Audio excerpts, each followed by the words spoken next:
नमस्कार सबैजनालाई। आज हामी यस भिडियोमा ब्याचलर इन सिभिल इन्जिनियरिङको सेकेन्ड सेमको मिड वेस्टर्न युनिभर्सिटीको सिलेबस अनुसारको युनिट 3 मा रहेको काइनेमेटिक्स अफ पार्टिकल अन्तर्गत न्युटन्स लज अफ मोसनमा रहेको one block resting over another and moving inclined related numerical solve गर्न गइरहेको छ। न्युमेरिकलको सोलुसन यस प्रकार रहेको छ। फर्स्टमा हामीलाई क्वेसन के दिएको छ क्लियर पढौँ है। The 10 kg block B is suspended is supported by the 40 kg block A. यो 10 kg को हाम्रो ब्लक बी छ। 10 kg को के छ ब्लक बी छ हैन। 10 kg block B is supported by the 40 kg block A. 10 kg block बीलाई चाहिँ 40 kg ब्लक बीले के गरेको छ सपोर्ट गरेको छ हैन। Is pulled of and inclined by a constant 500 newton force. फेरि के भनेको छ भन्दाखेरि यो 500 न्युटन फोर्सले चाहिँ यो यिनी ब्लकहरूलाई माथितिर तानेको छ भनेको छ। 500 न्युटन फोर्सले के गरेको छ यो ब्लकहरूलाई माथि तानेको छ। Neglecting friction between the block and the incline. Block र इन्क्लाइन बिच यो छ नि यो ब्लक र इन्क्लाइन बिचको फ्रिक्सन चाहिँ के गर्ने भनेको छ नेग्लेक्ट गर भनेको छ हो। त्यसपछि फेरि के भन्यो and knowing the block B does not slip on block A. Block B चाहिँ के गर्दैन एमा भएको जुन माथि भएको ब्लक बी चाहिँ स्लिप गर्दैन यताउति कतै मुभ गर्दैन हैन भनेर क्लियर भनेको छ हैन। त्यसपछि फेरि के भन्यो determine the smallest allowable value of the coefficient of static friction between the blocks. क्वेसनले के निकाल भन्यो भन्दाखेरि smallest allowable value of the friction of static coefficient of static friction. Coefficient of static friction भनेको के हो थाहा पाऊँ पहिला। हामीलाई के थाहा छ कोफिसिएन्ट अफ स्ट्याटिक फ्रिक्सन भनेको सिम्पली हामीलाई थाहा भएको के हो F equal to mu are हो। म्यु भनेको के हो कोफिसिएन्ट अफ स्ट्याटिक फ्रिक्सन हो। स्ट्याटिक फ्रिक्सनलाई हामीले के भन्छौँ म्यु भन्छौँ। हामीले निकाल्नु पर्ने के छ अब हामीले क्वेसनमा म्यु निकाल भनेको छ कोफिसिएन्ट स्ट्याटिक फ्रिक्सन निकाल भने यसको लागि त मलाई के चाहियो एफआर फ्रिक्सनल फोर्स चाहियो।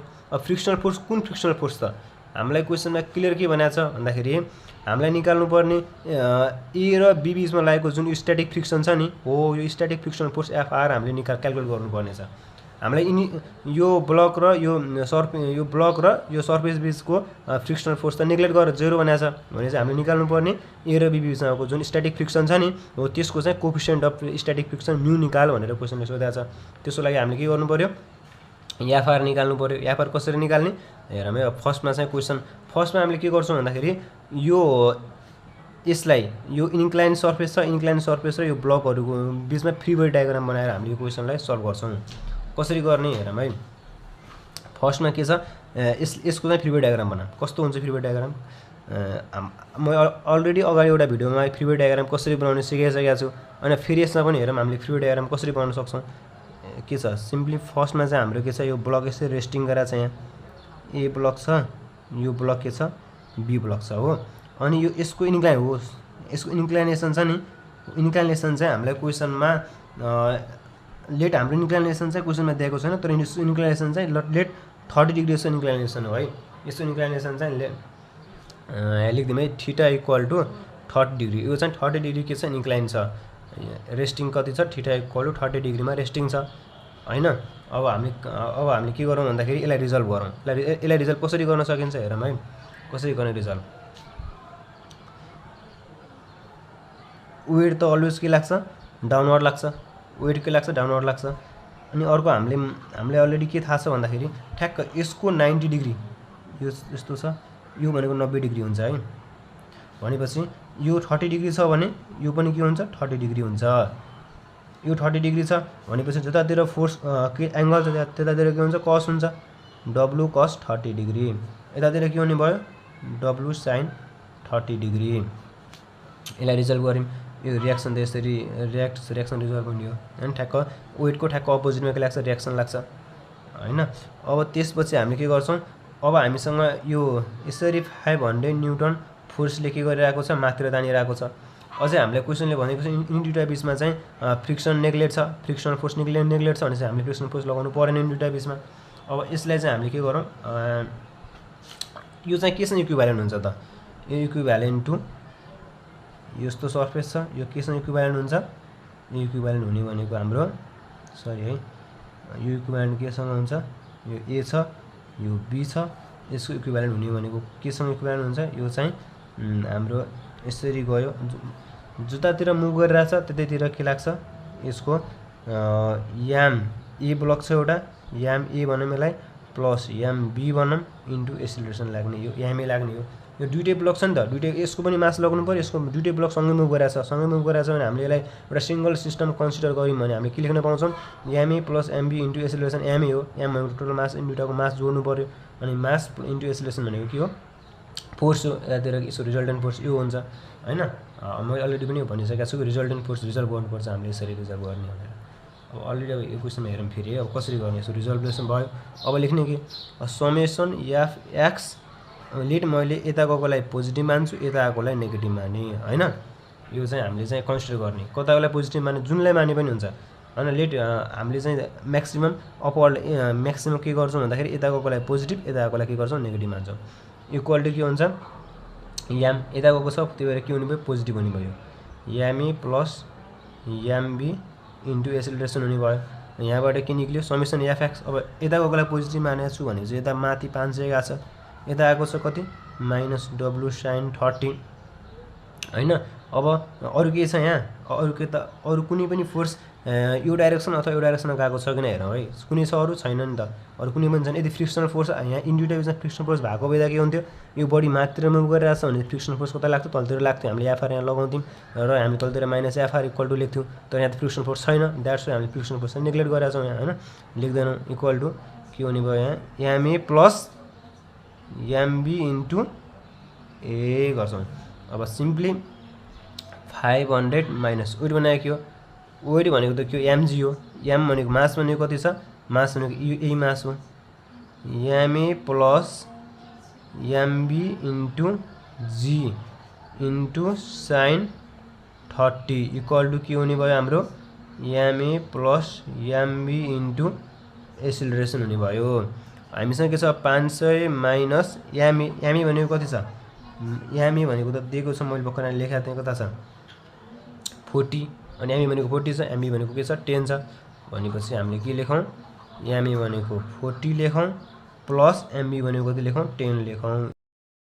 यसले हामीले सल्भ गऱ्यौँ भने चाहिँ एसिलेरेसन बराबर हाम्रो कति आउँछ, 5.095 मिटर पर सेकेन्ड स्क्वायर हाम्रो के आउँछ, एसिलेरेसन आउँछ हैन।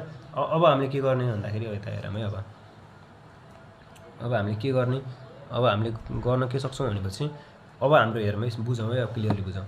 अब के छ भनेपछि हाम्रो यो ब्लक चाहिँ यसको माथि रेस्टिङ छ, यहाँ क्वेसनले भनेको छ हेरौँ है, यहाँ क्वेसन पढौँ न पहिला हैन। यहाँ के भनेको छ भनेपछि हामीले निकाल्नु पर्ने नेग्लेक्टिङ फ्रिक्सन यो भनिसक्यो हैन। त्यसपछि हामीलाई भनेको के छ नि भन्दाखेरि determine the smallest allowable value of coefficient of static friction.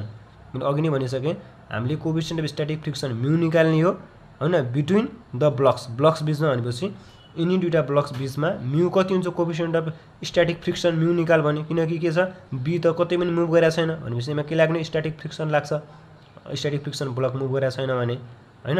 अब हामीले के गर्छौँ यहाँ, यसले अब यसमा चाहिँ हामीले के निकाल्छौँ, म्यू निकाल्छौँ, static friction coefficient static friction mu निकाल्छौँ। त्यसको लागि के चाहिन्छ हामीलाई, एफआर चाहिन्छ, पहिला एफआर निकाल्छौँ, त्यसपछि F R equal to mu R गराएर के निकाल्छौँ, हामीले म्यू निकाल्छौँ हैन। सिम्पली हेरौँ कसरी निकाल्ने एफआर। हाम्रो ब्लक के छ, अब हामीले के गर्न सक्छौँ भनेपछि सिम्पल अझै हेरौँ, यो ब्लक बीलाई चाहिँ हामीले, यो ब्लक बीलाई हामीले रिजल्भ गर्ने कि, अब भनेको लेट मैले भन्न खोजेको अब के छ भने चाहिँ ए र बीमा, ए भनेको लेट मानौँ ए भनेको एउटा सर्फेस हो कुनै, ए भन्ने सर्फेसमा बी भन्ने ब्लक चाहिँ रेस्टिङ छ हामीले कन्सिडर गऱ्यौँ भने हैन। अब त्यो त हामीले मान्न सक्यौँ, किनकि हामीलाई त फ्रिक्सन केसको निकाल भनेको छ, यिनी दुईटा बिचको फ्रिक्सन फोर्स एफआर निकाल, के अरे mu coefficient of mu friction भनेको छ, म्यू निकाल भनेको छ। भनेपछि हामीले के गर्छौँ, ए भनेको एउटा इन्क्लाइन सर्फेस जस्तै मान्छौँ, ए को माथि बी चाहिँ रेस्टिङ छ जस्तै मान्छौँ क्या, त्यो मानि भने हामीले के निकाल्न सक्छौँ, हामीले त्यो त्यसलाई चाहिँ कन्सिडर गरेर चाहिँ के निकाल्ने, एफआर निकाल्ने। अब हेरौँ कसरी, लेट यो भनेको यो भनेको के छ, ब्लक ए छ हैन, ब्लक बी त यसरी थियो खास रेस्टिङ खास, यो ब्लक ए छ, ब्लक ए को माथि के छ, ब्लक बी छ, यो ब्लक ए भयो, ब्लक बी छ हैन। ब्लक बी के भइरहेको छ, यसरी ब्लक बी चाहिँ रेस्टिङमा छ, रेस्टमा छ, कतै मुभ गरिरहेको छैन हैन, यस्तो हुन्छ नि त। अब यहाँ हेरौँ है के हुन्छ भनेपछि, यो चाहिँ अब ब्लक यो पुरै सिस्टम त यसरी माथि मुभ गरिरहेछ माथि मुभ गरिराख्दाखेरि यो बी भनेको त मुभ गरिरहेको छ, यसको माथि यो छ भने ब्लक बी त यतातिर मुभ गर्न खोजिरहेको हुन्छ हैन, यतातिर मुभ गर्न खोजिरहेको हुन्छ हैन, यो ब्लक बी यतातिर मुभ गर्न खोजिरहेको हुन्छ, तर फ्रिक्सनले के गरिरहेको हुन्छ यतातिर तानिरहेको हुन्छ। ठ्याक्क यसको भन्दा ठ्याक्क उल्टो यहाँ हुन्छ क्या, किन भन्दाखेरि ब्लक बी त के गरिरहेको हुन्छ यतातिर मुभ गर्न खोजिरहेको हुन्छ नि त, यो ब्लक ए यतातिर मुभ गरिरहेछ भनेपछि यो यतातिर मुभ गरिरहेछ, तर ब्लक बी त यतातिर मुभ गर्न खोजिरहेको हुन्छ भनेपछि फ्रिक्सनले के गर्छ भनेपछि यतातिर तान्छ यसलाई, यो स्ट्याटिक फ्रिक्सनले यतातिर रोक्छ के, यता जान दिँदैन, यता रोक्छ भनेपछि हाम्रो के हुने भयो, यो ब्लक बी चाहिँ यतातिर के लाग्ने भयो, एस लाग्ने भयो। स्ट्याटिक फ्रिक्सन कता लागिरहेको हुन्छ यतातिर लागिरहेको हुन्छ, ब्लक बी यता मुभ गर्न खोजिरहेछ त स्ट्याटिक फ्रिक्सन यतातिर चाहिँ यसलाई चाहिँ बीलाई यतातिर जान दिँदैन, कतातिर जान्छ यो चाहिँ यहीँ बसिरहेको छ स्ट्याटिक फ्रिक्सनले गर्दा। अब हाम्रो के हुन्छ, यो आरबी यसरी लाग्छ हो, यो भनेको ए हो खास हैन, ठिकै छ। अब यो त ग्राउन्ड सर्फेस जस्तो, अब यो चाहिँ के यसको लागि सर्फेस जस्तै हो नि त, यो त सर्फेस जस्तै हो, वेट यता डब्लुबी वेट। अब हामीले गर्ने के हो, इक्वल टु हामीले गर्ने के हो, ब्लक छ, यो ब्लक त के हो ब्लक बी छ नि, हो ब्लक बी त बीको हामीले लगाएको फोर्स यसरी ब्लक मुभ गरिरहेको, यसरी ब्लक मुभ गरिरहेको भनेपछि त हाम्रो यो 30 डिग्री छ हैन, यो 30 डिग्री छ, यतातिर के लाग्ने हो, यतातिर यो 30 डिग्री छ भनेपछि यो भनेको याम ए एसिलेरेसन भयो हैन, यतातिर के लाग्छ याम ए साइन 30, तुलाई पनि थाहा छ, यो त सबले गर्न सक्छन्, याम ए साइन 30 हो भनेको याम ए कस 30, यो सिम्पली छ नि त, याम ए साइन 30 अपवर्ड लाग्ने भयो, यतातिर याम ए कस 30 लाग्छ। अब सिम्पली हामीले के गर्छौँ, रिजल्भ गर्छौँ, अब हामीले के गर्छौँ, सल्भ गर्छौँ, समेसन एफएक्स इक्वल टु, अब यता गइरहेछ भने प्लस लेख्छौँ, याम ए कस 30 हुने भयो, यता गएको प्लस यता गएकोलाई माइनस लेख्छौँ हैन। अब यसबाट के आउने भयो, यता गएको एफएस अरु के छ, यता आएको यता गएको कुनै छ, कुनै पनि छैन हैन, होरिजोन्टल फोर्स एफएस मात्र छ यो ब्लकमा, यो पोर्सनमा एफएक्समा त होरिजोन्टल फोर्स छ, द्याट्स वाइ हामीले के लेख्छौँ, समेसन एफएक्स भनेको एफएस मात्र छ इक्वल टु याम ए कस 30, यसबाट हामीले के निकाल्छौँ, एफएस निकाल्छौँ। अब एफएस कसरी निकाल्ने भन्दाखेरि याम भनेको के हो, मास भनेको कति छ, याम ए त हाम्रो याम ए हैन, याम ए भनेको एसिलेरेसन हो नि त, हो याम मास भनेको त्यो मास अफ ब्लक बी को मास कति छ, ब्लक बी को मास हाम्रो कति छ भन्दाखेरि यहाँ हेरौँ, मास अफ ब्लक बी कति छ, ब्लक बी को मास भनेको 10 केजी छ भनेपछि 10 लेख्छौँ यहाँ, 10 इन्टु एसिलेरेसन कति छ, एसिलेरेसन भर्खर निकालेको, यहाँ एसिलेरेसन कति छ 5.095 एसिलेरेसन छ, अनि एसिलेरेसन भनेको कति लेख्छौँ 5.095 लेख्छौँ इन्टु कस 30, यसलाई सल्भ गर्दा कति आउँछ हाम्रो, यसलाई सल्भ गऱ्यौँ भने हाम्रो आउँछ 44.12 न्युटन आउँछ। अब हाम्रो के हुन्छ भन्दाखेरि समेसन एफ वाई बराबर हामीले के लेख्न सक्छौँ, यहाँ हेरौँ, summation F Y equal to के हुन्छ, एमए साइन 30 हुन्छ हैन। अब हाम्रो प्र्याक्टिसमा के छ भन्दाखेरि अपवर्डलाई हामीले अलवेज नेगेटिभ लग्छौँ है, अपवर्डलाई नेगेटिभ डाउनवर्डलाई पोजिटिभ, मैले अलरेडी अगाडिको भिडियोहरूमा पनि भनिसकेको छु, अपवर्डलाई पोजिटिभ डाउनवर्डलाई नेगेटिभ भनेपछि अपवर्ड भनेको अपवर्डलाई नेगेटिभ डाउनवर्डलाई पोजिटिभ। अब इक्वल टु यो के छ, अपवर्ड छ भने के लेख्छौँ, नेगेटिभ लेख्छौँ, माइनस याम ए साइन 30 भयो हैन, एमए साइन 30, अनि एफआई समेसन एफआई भनेको कता छ, अपवर्ड भनेको आरबी छ, आरबी अपवर्डलाई नेगेटिभ माइनस आरबी, अनि अरु के छ डब्लुबी तलतिरलाई के लेख्छौँ, डाउनवर्ड छ भने पोजिटिभ प्लस डब्लुबी हैन, प्लस डब्लुबी हुने भयो equal to minus M A sine 30, यसबाट हामीले के निकाल्ने, आरबी निकाल्ने, आरबी इक्वल टु कति आउँछ, डब्लुबी प्लस एमए साइन 30 आउँछ। डब्लुबी भनेको छ, डब्लुबी भनेको त थाहा छ वेट अफ बी को कति हो, एमजी, मास भनेको छ 10 छ, बी को मास 10 छ भनेपछि के लेख्ने, 10 इन्टु 9.81 प्लस मास भनेको 10 इन्टु एसिलेरेसन भनेको 5.095 हामीले निकालेका छौँ, 5.095 एसिलेरेसन भनेको, अनि यसबाट के आउँछ equal to sine into sine 30 गऱ्यौँ भने यसबाट आरबी आउँछ आरबी कति आउँछ आरबी इक्वल टु हाम्रो क्यालकुलेट गऱ्यौँ भने आउँछ 123.57 न्युटन भनेर हाम्रो के आउँछ आरबी आउँछ अब देयरफोर अब आरबी क्यालकुलेट भयो हामीलाई थाहा भएको के हो friction force F R equal to के थाहा छ म्यु आर थाहा छ हो F R equal to mu R थाहा छ भनेपछि हामीले निकाल्नु पर्ने त एफआर भनेको एफएस हो है एफआर भनेको फ्रिक्सन फोर्स हो नि त स्ट्याटिक फ्रिक्सनले हामीले एफएस लेख्छौँ क्या भनेपछि के हुने भयो एफएस भनेको माथि निकालेका छौँ नि त एफएस भनेको कति 44.12 निकालेका छौँ यो भनेको 44.12 इक्वल टु म्यु इन्टु आर भनेको रियाक्सन भनेको आरबी यो भनेको आरबी हो यो भनेको एफएस हो क्या आरबी भनेको कति छ आरबी भनेको 123.57 न्युटन छ यसबाट हामी के निकाल्छौँ म्यु निकाल्छौँ देयरफोर हाम्रो म्यु इक्वल टु कति आउँदो रहेछ यसलाई सल्भ गऱ्यौँ भने हाम्रो म्यु इक्वल टु आउँछ कति 0.35 आउँछ 0.35 यो नै हाम्रो के एन्सर हो